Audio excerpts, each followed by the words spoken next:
వైఎస్ఆర్ ఈ మూడక్షరాలు 1985 నుంచి చూసుకుంటే ఇప్పటి వరకు కూడా ఆయన అభిమానులకే కాదు, ఇప్పుడు అదే పేరుతో వచ్చిన పార్టీకి సంబంధించిన కార్యకర్తలు కూడా గూస్ బంప్స్ వస్తూ ఉంటాయి. వైఎస్ఆర్ జయంతి సందర్భంగా అప్పుడు ఇప్పుడు రాజకీయాల్లో ఎంత మార్పు వచ్చింది. ఒకప్పుడు ఎన్టీఆర్తో సైతం ఆయన పోరాడినా సరే వైఎస్ రాజశేఖర రెడ్డి గారు, తర్వాత కాంగ్రెస్ పార్టీలో ఎప్పుడు ఆయనకి ప్రాంతీయ పార్టీ పెట్టాలనే ఆలోచనే రాలేదు, కానీ జాతీయ పార్టీతో కలిసి పనిచేసి కాంగ్రెస్ పార్టీ ఎదుగుదలకు ఒకప్పుడు రాజీవ్ గాంధీ ఉన్నప్పుడు కూడా ఆయన నడిపిన రాజకీయాలు, వరుసగా 4 సార్లు ఎంపీగా గెలిచినా సరే కేంద్ర మంత్రి దక్కకపోవడం, కొన్ని ఇబ్బందులు ఎదుర్కొన్నా సరే విధేయతతో పార్టీకి పనిచేశారు. చివరికి ఇప్పుడు అదే పార్టీకి అలాగే వైఎస్ఆర్కి వారసులు ఎవరు అనే దాని మీదే ఇప్పుడు వైఎస్ఆర్ జయంతి కూడా ఒక కొత్త రాజకీయానికి వేదిక అవుతుందా, నాటి నుంచి నేటి వరకు ఒకసారి గుర్తు చేసుకొని దానికి సంబంధించి చర్చించే ప్రయత్నం చేద్దాం. సార్, ముందుగా వైఎస్ఆర్ జయంతి సందర్భంగా ఇప్పటికీ కూడా ఆ 3 అక్షరాలు, ఎందుకంటే వైఎస్ఆర్సీపీ పెట్టిన వైఎస్ఆర్టీపీ పెట్టిన దానికి రైతు శ్రామిక సంక్షేమం ఇలా ఏ పేరు పెట్టినా వైఎస్ఆర్ అంటే ఆయనే గుర్తొస్తారు. కానీ అప్పటికి ఇప్పటికే చూసుకుంటే ఆయన పాలనకి జగన్మోహన్ రెడ్డి గారు మొన్న చేసిన పాలనకి చాలా వ్యత్యాసమే కనిపిస్తోంది రాజకీయాల్లో. ఖచ్చితంగా వారసత్వమే తప్పించి వ్యతిరేకమైన నాకేం కనిపించలే. రాజశేఖర రెడ్డి అయినా నిర్మాణాత్మకమైనటువంటి నిర్ణయాలు తీసుకున్నారు, అందులో సక్సెస్ఫుల్. ఇప్పుడు తను తీసుకున్నటువంటి సందర్భంలో ఏవైతే తప్పని మాట్లాడారో ఇవాళ అదే రైట్ అని చెప్తున్నారు కదా. ఆ రోజున సంక్షేమం, అభివృద్ధి ఈ రెండు పడవల మీదన కాళ్ళు. అంతకు ముందు ఉన్నటువంటి చంద్రబాబు నాయుడు పాలన తర్వాత వచ్చినటువంటిది. చంద్రబాబు తప్పించి ఎవరికి పరిపాలన చేత కాదన్నటువంటి సందర్భం. అలాంటి ఒక ప్రచారం, అందులో టోటల్ మీడియా అంతా వన్ సైడ్ అయ్యి ఉండేటటువంటి సందర్భం. కాంగ్రెస్ పార్టీ కంటూ మీడియా లేదు. అలాంటి సాక్షి వచ్చేదాకా కాంగ్రెస్ కంటూ మీడియా లేదు.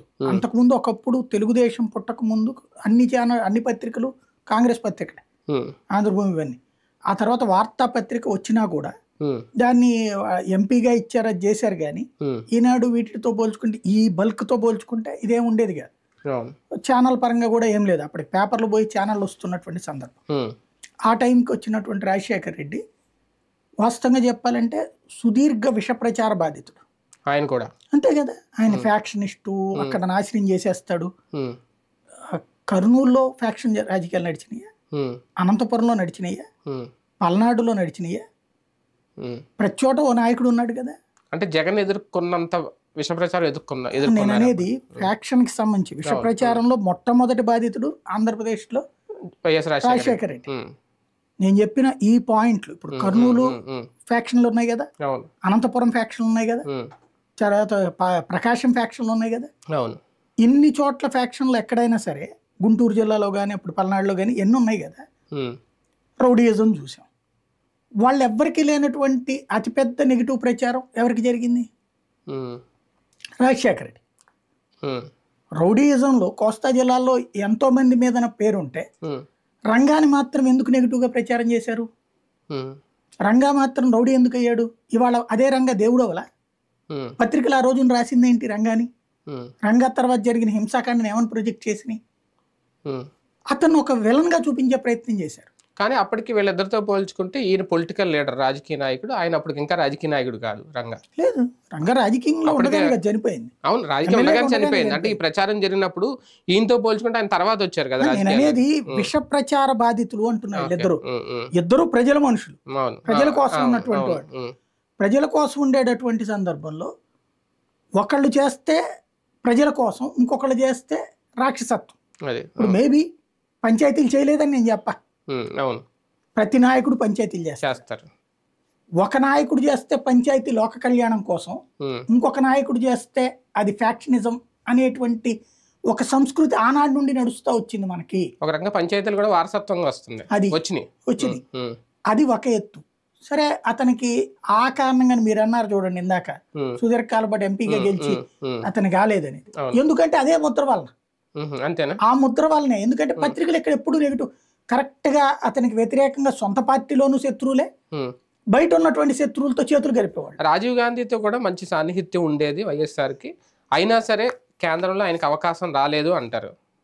అక్కడ ఒకటి ఫస్ట్ నేను విన్నటువంటిది, కడప జిల్లాలో తెలిసినటువంటిది, నాకున్న అవగాహన వరకు, మేబీ రాంగ్ అవ్వచ్చు, రైట్ అవ్వచ్చు, నేను ఫీల్డ్ పరంగా తిరిగినప్పుడు కానీ తర్వాత నాకు పరిచయమైన వాళ్ళ ద్వారా వాళ్ళ కుటుంబాల గురించి తెలిసినటువంటి వాళ్ళ ద్వారా కానీ మొట్టమొదట ఒక ముద్ర రాజశేఖర రెడ్డి మీదన ఇందిరాగాంధీ దగ్గర ఉంది. అప్పుడే ఎందుకంటే ఎదిరించే తత్వం రాజశేఖర రెడ్డి కుటుంబానికి అప్పట్లోనే ఉంది. వాస్తవంగా కాంగ్రెస్ పార్టీ మొట్టమొదటిసారి వాళ్ళు రాజకీయాల్లోకి వచ్చినప్పుడు రాజారెడ్డి రాజశేఖర రెడ్డిని ముందు పెట్టినటువంటి సందర్భంలో తనకి ఎమ్మెల్యే సీటు కావాలని చెప్పి అప్పుడు కాంగ్రెస్ పార్టీలో పనిచేస్తున్నాడు. పనిచేస్తే ఎమ్మెల్యే టికెట్ కావాలంటే అప్పుడు ఇందిరాగాంధీ పార్టీ నడుపుతున్నా చూసేదంతా టికెట్ల కేటాయింపు ఇదంతా సంజయ్ గాంధీ దగ్గరికి వెళ్ళి కలవమని చెప్పింది కాంగ్రెస్ కడప జిల్లా నాయకులే తీసుకెళ్లారు. రాజశేఖర రెడ్డి తీసుకెళ్తే సంజయ్ గాంధీని గెలవని నేను కాదు డెసిషన్ తీసుకుంటుంది అని చెప్పింది ఆవిడ. అతని మీద ఏదో నెగిటివ్ టాక్ ఉంది కదా అని కూడా అడిగింది అప్పుడు. ఎందుకంటే అప్పటికి ఈ పేరు అంటే మిగతా నాయకులందరూ కూడా అప్పుడు మిగతా వాళ్ళందరూ తనకి వ్యతిరేకమే కదా, కాబట్టి ఆ ఫీలింగ్ తో అన్నది. సంజయ్ గాంధీ దగ్గరికి వెళ్తే వీళ్ళందరూ చెప్పారు నాయకులు అతను బలమైనటువంటి వాడు అక్కడ గెలుస్తాడు మనకి గ్యారంటీగా ఫిక్స్డ్గా ఉంటాడంటే నవ్వి అంత సీన్ లేదు పొమ్మనమని చెప్పాడు. ఆ రోజుల్లో ఆ వ్యవహారాలకు సంబంధించి తెలిసిన ఒక వ్యక్తి నాతో చెప్పినటువంటి మాట. కాంగ్రెస్కి అక్కడ గెలుస్తుంది చూసుకోమని చెప్పి పంపించాడు. ఆ తర్వాత సీన్ కట్ చేస్తే అక్కడ రాజశేఖర రెడ్డి ఇందిరాగాంధీ ఇతను పోటీకి దిగాడు అని తెలిసింది. పోటీకి దిగాడని తెలిసాక ఇందిరాగాంధీ ప్రచారానికి వచ్చింది అక్కడికి. అప్పుడు ఈ కాంగ్రెస్ విడిపోయిన టైం ఆ తర్వాత జరిగిన గొడవల్లో కాంగ్రెస్ విడిపోయిన టైం ఉంది కదా, ఇందిరాగాంధీ ఆ టైంలో ఇతను ఒరిజినల్ కాంగ్రెస్ లో ఉన్నాడు రాజశేఖర్. అప్పుడు ఇందిరాగాంధీ ఓ మనిషిని అభ్యర్థిగా డిసైడ్ చేసి ఆ మనిషి ఆల్రెడీ చెప్పాడు రాజశేఖర రెడ్డికి ఇవ్వండి అమ్మ టికెట్ అతను మన దాంట్లోకి వస్తాడంటే ఒప్పుకోకుండా ఇందిరాగాంధీ ఈ మాట చెప్పింది. చెప్పేటప్పటికి ఎందుకంటే అంత ముందు ఆ ముద్ర ఫీలింగ్ ఉండిపోయేటప్పటికి రాజశేఖర రెడ్డి ఇదే ఆ తర్వాతన ఈయన ఒరిజినల్ కాంగ్రెస్ తరఫున పోటీ చేశాడు. అందుకే అంటాడు కదా ఆవు దూడ గుర్తు రెడ్డి కాంగ్రెస్ అని. అప్పుడు రెడ్డి కాంగ్రెస్ కాదు ఒరిజినల్ కాంగ్రెస్ ని రెడ్లు నడిపేవాళ్ళు కాబట్టి రెడ్డి కాంగ్రెస్ అనేవాడు. కాంగ్రెస్ అసలు పార్టీ అది ఏఐసిసి. తర్వాత అందులో నుంచి విడిపోయి ఇందిరాగాంధీ పెట్టుకున్న పేరు కాంగ్రెస్ ఐ. దీంట్లోకి అదొచ్చి విలీనమైంది మెయిన్ పార్టీ. అందుకని కాంగ్రెస్ ఐగా ఫిక్స్ అయిపోయింది. హస్తం గుర్తు అన్నది ఆ తర్వాత వచ్చింది, మొదటిది కాడెద్దుల గుర్తు అన్నమాట. ఆ టైంలో ఇందిరాగాంధీ కావాలని చెప్పి అక్కడికే ప్రచారానికి వచ్చింది. వస్తే విచిత్రం ఏంటంటే ఆ నియోజకవర్గంలో కాంగ్రెస్కి అభ్యర్థి లేడు కాంగ్రెస్ ఐకి. అదేంటి అంటే నామినేషన్ వేసే ధైర్యం చేయలేదు. అప్పుడు ఆవిడ దృష్టిలో పడ్డాడు, ఇంకా మరింత నెగిటివ్ అయింది. అప్పుడు ఆ తర్వాతన ఇందిరాగాంధీ మరణం తర్వాత రాజీవ్ గాంధీకి ఎవరో చెప్పారు ఇదంతా కుట్రలు అక్కడ ఏం లేదు, రాజశేఖర రెడ్డి మంచి లీడర్ అక్కడ పట్టున్నటువంటి వాడు అన్నట్టు.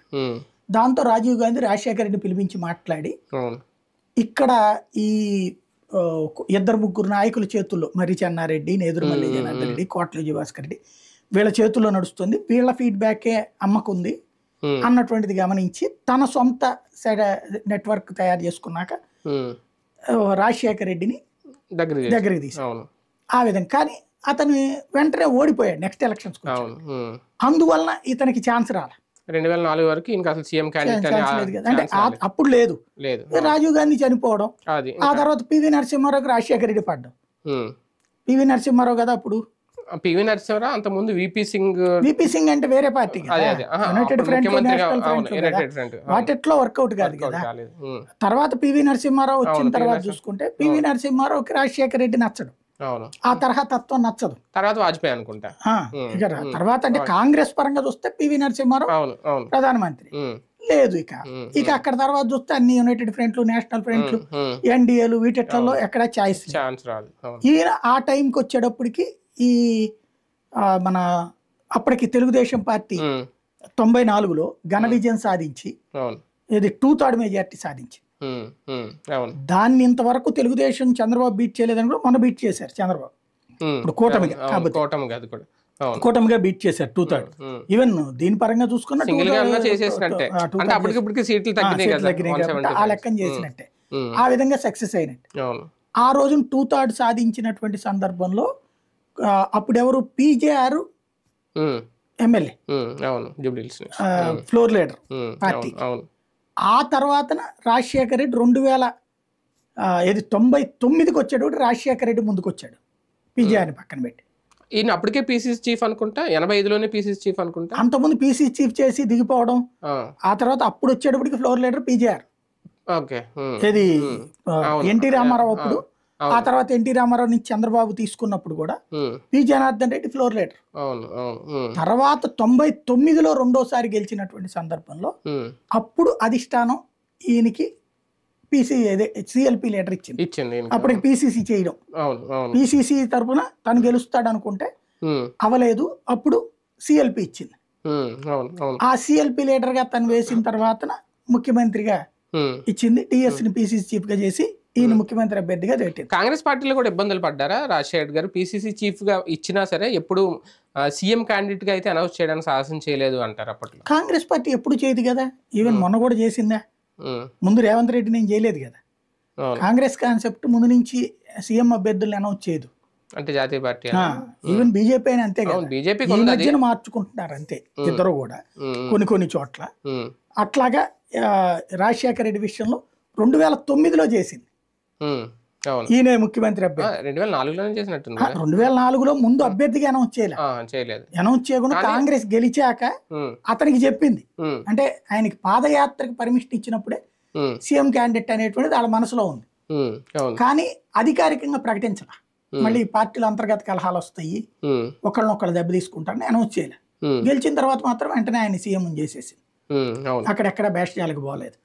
ఆ తర్వాత 2009లో ముందుగానే సీఎం క్యాండిడేట్ ఈయన అని చెప్పుకోవచ్చు.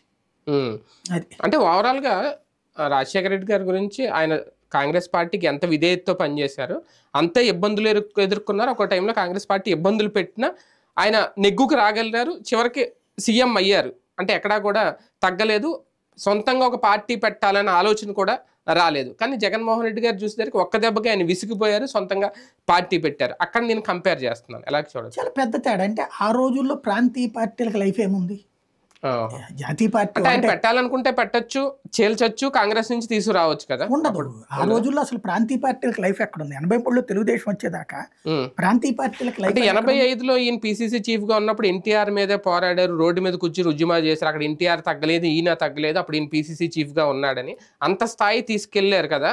అలాంటప్పుడు అంత ప్రాధాన్యత ఉంది కదా రాష్ట్రంలో కూడా. ఎంత ఇది ఉన్నా ఒక ప్రాంతీయ పార్టీని జనం అంగీకరిస్తారని అంగీకరించలేంత టైం కదా అప్పుడు. 89లో ఓడిందిగా తెలుగుదేశం, అంత బలమైనటువంటి ఎన్టీఆర్ఏ ఓడిపోయాడు. మరి అట్లాంటప్పుడు ప్రాంతీయ పార్టీ పెట్టాలని ధైర్యం ఎవరికి వస్తుంది? అందులో ఒక జాతీయ పార్టీ ఒక ప్రాంతీయ పార్టీ మధ్యన పోరాటంలో మూడో పార్టీ పెట్టాలని ఎందుకు వస్తుంది? ఇంకోటి, అక్కడ ఆయనకి ఒకసారి రన్నింగ్ లోకి వచ్చాక ఇక పార్టీ తనకి లైఫ్ ఇవ్వడం బిగిన్ చేశాక వెనక్కి వెళ్లాల్సిన అవసరం లేదు కదా. అంతకు ముందు అయితే పెట్టాలి, పెడితే ఎక్కదు. ఎందుకు? అతను రాష్ట్ర స్థాయి నాయకుడు కాదు కదా. జిల్లా, కడప జిల్లాకి ముందు పులివెందుల నాయకుడు, ఆ తర్వాత కడప జిల్లా వరకు.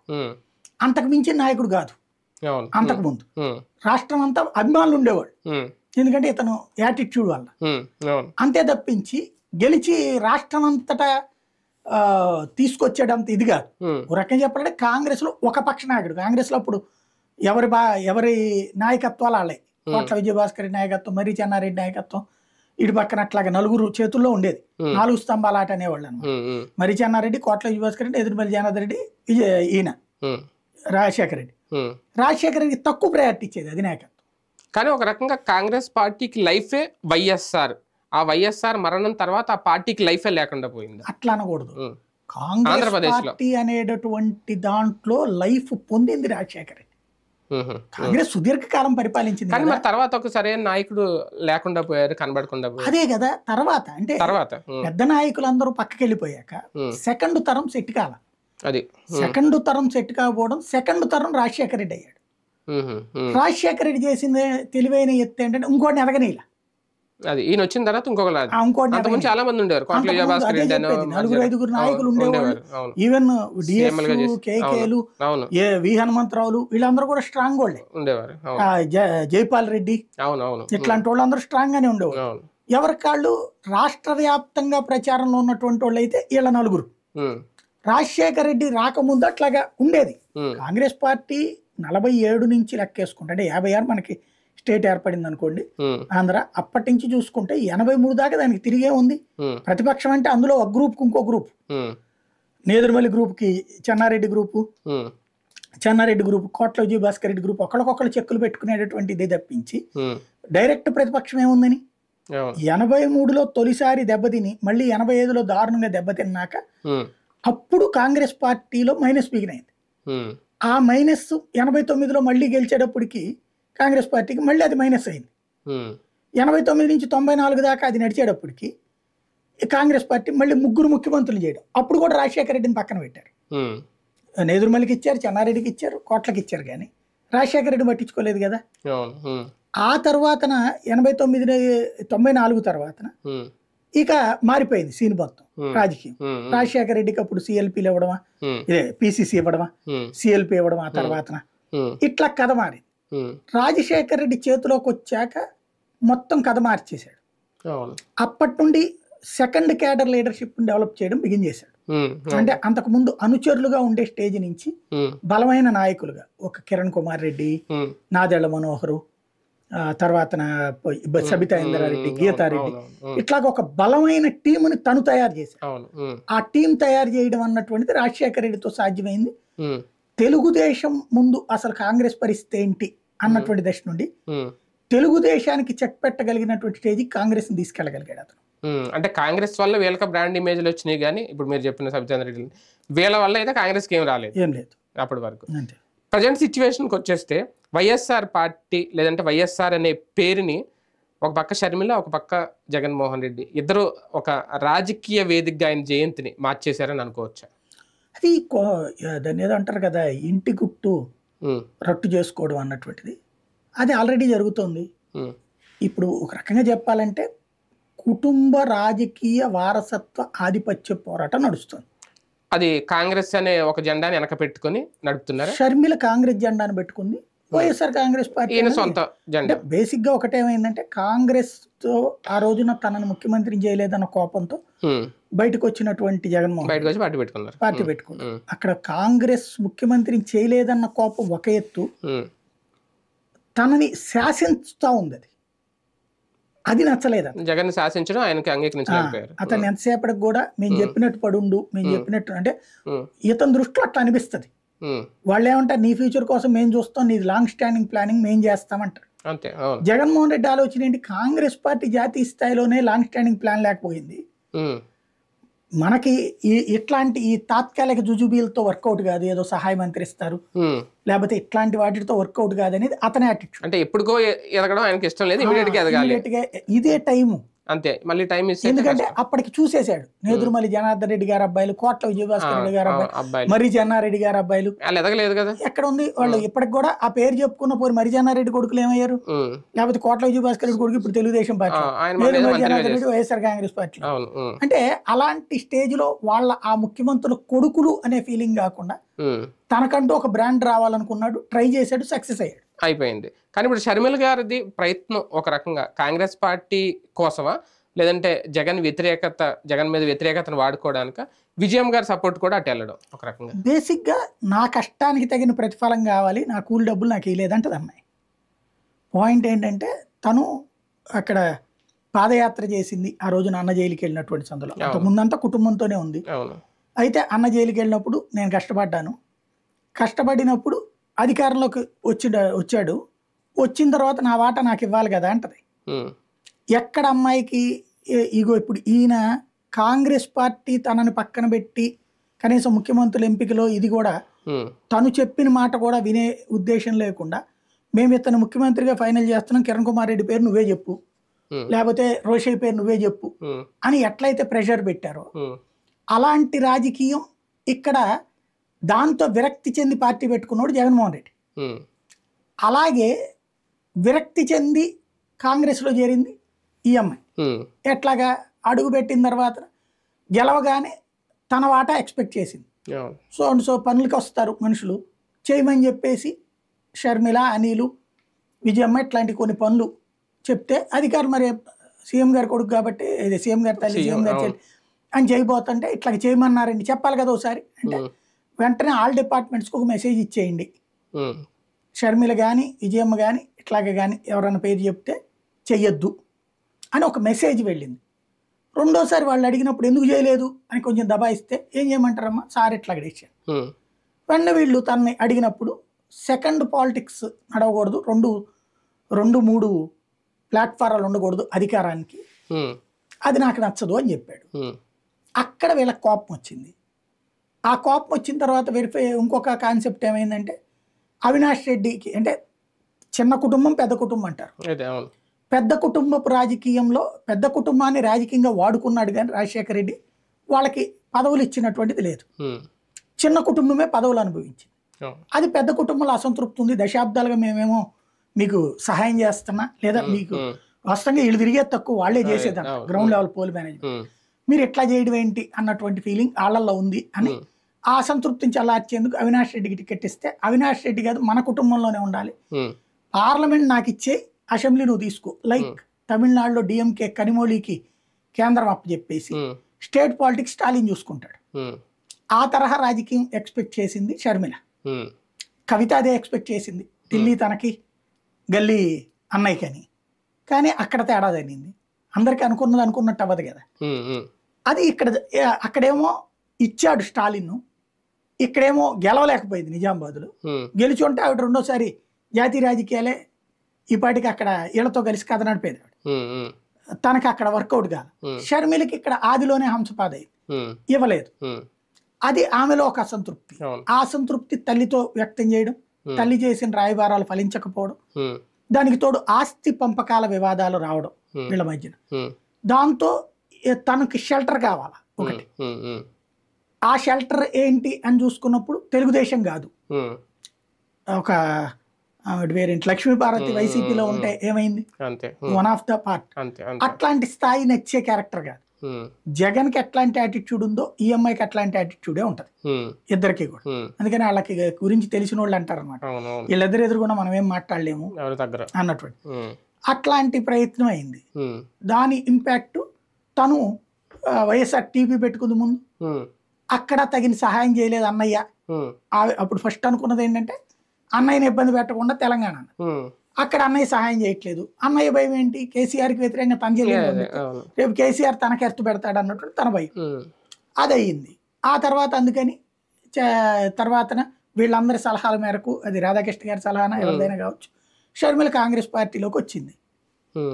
ఇవాళ అధికారాన్ని అన్నయ్యని దించడంలో సక్సెస్ అయింది, తన అధికారంలోకి రావాలనుకుంటుంది. ఇంకా డైరెక్ట్ వారు స్టార్ట్ అయిపోయింది. ఒక రకంగా ఈయన సొంతంగా వైఎస్ఆర్సీపీ పెట్టి వైఎస్ఆర్ అనే 3 అక్షరాలు ఈయన పేటెంట్ తీసేసుకున్నారు. అప్పుడు రాజన్న బిడ్డ అని చెప్పి ఆయనకి అభిమానులు వాళ్ళందరూ కూడా ఇటు వచ్చేసారు, ఒక 5 ఏళ్ళు పరిపాలన చేసి సరైపోయింది. ఇప్పుడు షర్మిల గారు మళ్ళీ అదే వైఎస్ఆర్ పేరుతో అదే జయంతి రోజున తన ఉనికినో లేదంటే తనకు రాజకీయ ప్రయోజనం కోసం మళ్ళీ ఆ పేరుని కాంగ్రెస్ దగ్గరికి తీసుకెళ్లాలనుకుంటున్నారు. అదే జరిగితే ఆమెకి వ్యక్తిగత రాజకీయ ప్రయోజనం ఎంతవరకు చేకూరుద్ది? ట్రై చేస్తుంది, మంచిదే కదా. ఆమె ప్రయత్నానికి విజయం సపోర్ట్ నుండి వైఎస్ఆర్ కాంగ్రెస్ పార్టీకి వచ్చేసారు నాయకులందరూ. అవును, అదే అంటున్నాను, అది అయిపోయింది. వైఎస్ఆర్ కాంగ్రెస్ పార్టీ కనుక పతనం అయితే కాంగ్రెస్ బలపడుతుంది అన్నటువంటిది. అది అంత సులభమా అన్నది చూడాలి. అంటే అక్కడ వైఎస్ఆర్ కాంగ్రెస్ షర్మిల ఇలాగ ట్రయాంగిలే నడుస్తుందా, ట్రయాంగిల్ రాజకీయం నడుస్తుంది ఒకవేళ ఈమె స్టార్ట్ చేస్తే? అంటే ప్రాక్టికల్ గా ఒక అసాధ్యమైన పని. కాంగ్రెస్ పార్టీ నుండి ఎన్సీపీ బయటకు పోయింది, కాంగ్రెస్ తో పొత్తు పెట్టుకుంది, కానీ ఎన్సీపీ ఏం విలీనం చేయలేదు కదా. తృణమూల్ కాంగ్రెస్ లో నుండి బయటకు వచ్చింది, కాంగ్రెస్ లో విలీనం చేయలేదు కదా.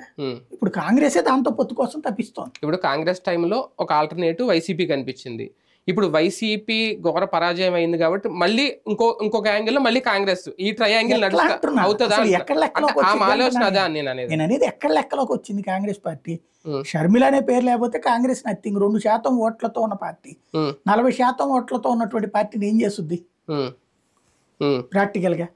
ఆ స్థాయికి రావాలంటే ఓ 10-15 ఏళ్ల పాటు జగన్ ఓడిపోయి ఇంకొక ఆల్టర్నేటివ్ లేకపోతే, పవన్ కళ్యాణ్ వీళ్ళెవరు లేకపోతే అంటే వాళ్ళు కూడా వీక్ అయిపోయి అంతే, అప్పుడు అది సాధ్యమయ్యే పనేనా? అది కూడా షర్మిలతో అంటే అవన్నీ ప్రయత్నించమనాలి, వద్దనకూడదు.